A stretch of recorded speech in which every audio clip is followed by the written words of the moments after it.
Hello to our church family, to our teen girls, to our girls, to our ladies. I hope you all are doing well, and I pray that it won't be too much longer till we all see each other again in person. Until then, I am very encouraged and very blessed by any texts I've received and any Facebook messages I've seen, and of course, seeing many of your all's faces at our drive-in church service this past Sunday. That was a blessing. And I'm thankful for the opportunity to speak with you all again. I pray that something I say would be a blessing, and I'll be very brief this time. But a few days ago, the Lord gave me this verse, and I hope it's a help to you. And that verse is 1 Samuel 12, verse 24. It says, "Only fear the Lord and serve him in truth with all your heart, for consider how great things he hath done for you." You know, in this passage, Samuel's telling the children of Israel and reminding them of the great things that God has done for them, despite their sin and their wickedness. And I can't help but think that that's probably us today, us as individuals, as perhaps a family, a church, definitely a nation, and as a world as a whole. Despite the sin and any wickedness we've committed, God is still good to us. I'm thankful that God is still good to us, even when we're not good to him, even time and time again. In that verse, I just want to focus on one particular word, and that word is consider. To consider is to think about carefully. Sometimes Nathan and I, at the end of a night, after we put the kids to bed, we like to watch Food Network. And a lot of these shows are cooking competitions that we like to see. And I'm always impressed to see how the judges are able to describe the food at the very end and figure out what ingredients are used and figure out and describe why these ingredients work well together, and to really discern which dish is best. And I think that's how we should be sometimes as Christians, is we should be able to carefully consider and think about the great things God has done for us. And yes, to enjoy the food, yes, to enjoy the things that God has given us, but we also need to think about and consider what makes our life so wonderful and how God has been so good to us. I think especially during this time, these uncertain times, we've all had more time to think about what's truly important and to count the blessings that we do have.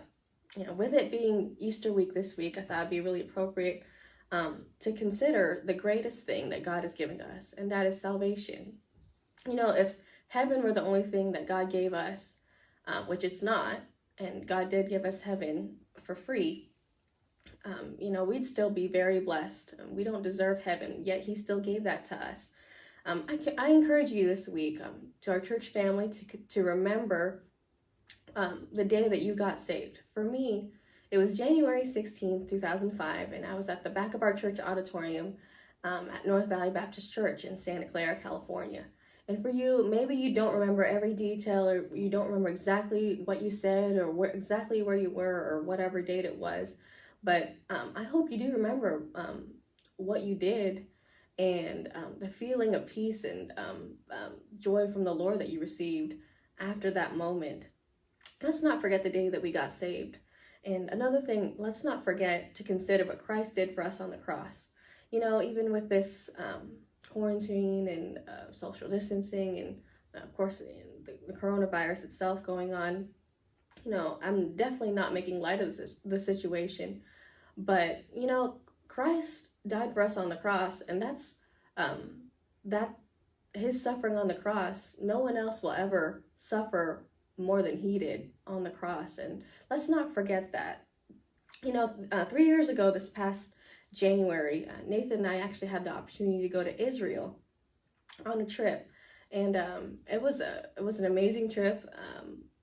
It was a once-in-a-lifetime trip, and we got to see many places that Jesus walked, and it was amazing. And particularly, of course, we all loved going to Calvary and seeing the empty tomb as well.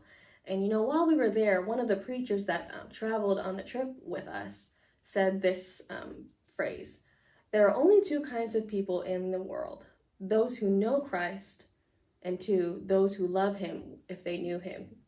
I encourage you this week to take time to consider Christ.